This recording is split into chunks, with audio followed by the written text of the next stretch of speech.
플랫폼 기업 규제 움직임입니다. 이 온라인 플랫폼 기업들의 이 갑질 행태는 전 세계적인 고민입니다. 일방적인 수수료 인상, 검색 알고리즘 조작 같은 문제들을 해결하기 위해 우리 정부는 온라인 플랫폼 공정화법을 추진하기로 했습니다. 어떤 내용이 담기는지 먼저 양현주 기자가 정리했습니다. 최근 전 세계적으로 플랫폼 기업들에 대한 규제 움직임이 나타나고 있습니다. 이 플랫폼 기업들이 시장에서의 독점적 지위를 이용해 공정한 경쟁을 저해한다는 우려가 커지고 있기 때문인데요. 미국 바이든 대통령은 대선 공약으로 구글과 애플, 페이스북 등 빅테크 기업에 대한 규제 강화를 내세우기도 했습니다. EU 역시 지난해 12월 IT 기업의 반독점 행위 처벌을 강화하는 법안을 공개하기도 했습니다. 국내에서도 배달의 민족의 일방적인 수수료 인상이나 네이버의 검색 알고리즘 조작 등 갑질 논란이 불거지면서 온라인 플랫폼 공정화법 제정이 추진 중입니다. 이 법안의 핵심은 플랫폼 사업자와 입점업체 간 거래 내용을 명확하게 하고 플랫폼 기업의 불공정 행위를 막는 데 있습니다.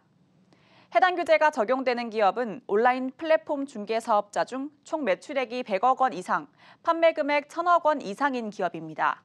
네이버와 카카오, 쿠팡, 구글 등 20개에서 30개 기업이 포함될 예정입니다. 또한 해당 법안은 분쟁을 예방하기 위해 필수 기재 항목이 포함된 계약서를 반드시 교부하도록 했는데요. 여기에는 온라인 플랫폼 노출 순서와 기준, 손해분담 기준 등을 명시해야 합니다. 플랫폼 기업의 입점업체에 대한 구입 강제 행위, 타 플랫폼 입점 방해 행위, 손해 떠넘기기 등은 불공정 행위로 규정했습니다. 만일 이를 어기면 손해액 대비 2배, 최대 10억 원의 과징금이 부과됩니다. 한국경제TV 양현주입니다. 네, 좋은 취지와는 달리 이번 법안은 새로운 논란을 낳고 있습니다. 적용 기준이 모호하고 무엇보다 해외 플랫폼과 역차별 문제가 나타날 수 있다는 겁니다. 성장에 제동이 걸릴까 업계는 노심초사하고 있습니다. 이어서 임동진 기자입니다. 온라인 플랫폼 업계가 가장 우려하는 것은 해외 기업과의 역차별 문제입니다. 공정거래위원회는 국내외 기업 차별 없이 법을 적용하겠다는 입장이지만 업계는 그간의 사례를 비춰볼 때 쉽지 않을 것으로 보고 있습니다. 실제 우리 정부는 구글의 갑질로 평가받는 인앱 결제 강제에 대해 미온적인 태도를 보이고 있습니다. 또한 국내에서 막대한 수익을 내면서도 망 이용료를 내지 않고 있는 넷플릭스 역시 규제하지 못하고 있습니다. 특히 미국이나 해외 기업들은 국내에 사무소가 있지만 자료는 다 해외에 있거든요. 그래서 그 해외 기업이 협조해 주지 않으면 자료 접근이 안 됩니다. 그러니까 조사와 집행하는 데 있어서 확실하게 이제 자료 접근성의 차이가 있기 때문에 혐의를 밝히거나 이런 데서도 차이가 있을 수밖에 없는 게 현실인 것 같습니다. 상품 노출 순서와 기준 등이 담긴 계약서 작성 의무를 놓고 영업기밀이 노출될 수 있다는 우려도 나옵니다. 이미 플랫폼 사업자들은 입점업체에 기본적인 검색 결과 방식을 공유하고 있는데 해당 법안이 시행되면 정부가 과도한 정보를 요구할 수 있다는 겁니다. 기업들이 인식하는 그 정보 공개 범위 그리고 정보 공개의 수준과 지금 정부 부처에서 생각하는 공개 범위와 공개 수준이 괴리가 현격히 차이가 난다고 봅니다. 거기에 문제가 있는 것 같습니다. 전문가들은 규제 대상 선정 기준에도 문제가 있다고 지적합니다. 매출액 100억 원 또는 중개거래액 1,000억 원 이상이면 대상이 되는데 단기간에 매출이 급등했거나 고가의 제품을 거래하는 스타트업들이 피해를 볼 수 있기 때문입니다. 현재 20개 이상의 스타트업들이 온라인 플랫폼법 적용을 받을 것으로 추정되고 있습니다. 비슷한 규제를 하고 있는 EU나 일본의 경우 자국 기업이 아닌 구글이나 아마존 같은 글로벌 대기업만 대상으로 하고 있는 것과 차이가 납니다. 작은 규모의 스타트업까지 모두 규제 대상으로 넣을 경우 예를 들어 2m 물속에 모든 사람들을 빠뜨리면 키가 작은 사람들은 다 죽고 거인들만 살아남지 않겠습니까? 그러니까 이것이 빅테크 자이언트들만 살아남게 하는 법이다. 저희는 그렇게 보고 있습니다. 디지털 경제 발전의 원동력이 되는 플랫폼 산업을 육성하기 위해선 시장 지배적 사업자로 규제 대상을 축소하는 게 바람직하다는 의미입니다. 한국경제TV 임동진입니다. 규제에 대한 전문가 의견 들어보겠습니다. 경찰대 법학과 정혜련 교수 나와 있습니다. 교수님 어서 오십시오. 네, 안녕하십니까. 안녕하세요. 이 플랫폼 규제가 지금 우리나라만의 움직임이 아니죠. 지금 뭐 다른 나라들은 어떻게 규제가 되고 있는지 궁금합니다. 네, 우선 전자상거래하고 검색 엔진에 대한 불공정 거래 관행 때문에 EU 차원에서 먼저 오랜 그 논의 끝에 EU 측이 먼저 생겨났습니다. 네.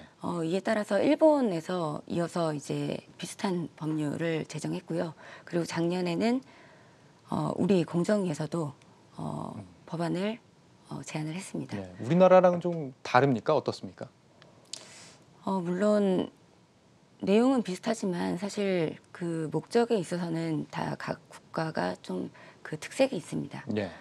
EU 같은 경우에는 앞서 말씀드렸듯이 그 검색 엔진과 그리고 전자상거래 쪽에 대한 어떤 빅테크에 대한 어떤 견제의 차원에서 그 입법을 시작을 했고, 네. 그리고 일본 같은 경우에는 이제 그 경제 산업성의 차원에서 그 빅테크라는 어떤 그러한 그 산업을 조성하기 위한 목적으로서 네. 그 법안을 만들었지만, 이제 우리 같은 경우에는 이제 배달 앱과 입점업체 간의 어떤 그 사건이 있었기 때문에 그런 네. 것들을 좀 해결하고자 하는 차원에서 공정거래위원회가 그 법안을 제안한 것으로 그렇게 파악하고 있습니다. 그래서 네. 그 입법의 목적이 각각 다른 것으로 그렇게 그렇군요. 파악이 됩니다. 요즘 뭐 정부뿐 아니라 여당에서도 또 뭐 별도의 플랫폼 규제 법안을 지금 쏟아내고 있는 그런 모습입니다. 그래서 이렇게 이 중복 규제가 적용되는 게 아니냐 이런 지적도 있는데 여기에 대해서 교수님 어떻게 생각하십니까? 네, 결론부터 말씀드리면 중복 규제의 폐단은 불필요한 비용을 발생하기 때문에 매우 위험하기도 하고 부정적인 것은 맞습니다. 즉 기관 간의 다툼을 조성해서 행정 처리 등의 어떤 비용이랄지 시간에 대한 어떤 지연을 발생시키고, 또 수건 다툼으로 인해서 또 입법 해석 등의 문제 등을 네. 그 여파가 또 이제 사업자한테까지 미치면서 또 부정적인 영향을 끼치고, 또 그것이 이제 간접적 영향이 또 다른 관련 시장에까지 미치게 된다라면 더욱더 문제가 커질 것이기 때문에 예. 그래서 이 법안에 대해서 먼저 규제 입법의 차원에서는 입법 필요성이 먼저 검증이 되어야 할 것이고, 또 예. 규제 기관의 수건 문제에 대해서는 기관 간에는 가장 우선시 되어야 될 것이 시장 조성과 또 경쟁의 차원에서 산업 육성에 대한 걸림돌이 되지 않아야 되는 것이 가장 우선이 되어야 될 것으로 생각됩니다. 그렇군요. 중복 규제가 불필요한 비용을 유발할 수도 있겠네요. 정당성을 갖춘 규제를 조금 신중하게 접근을 해야 된다 이런 말씀이신 것 같은데, 규제가 실제 시행이 되면은 소비자 입장에서는 어떻습니까? 도움이 될까요?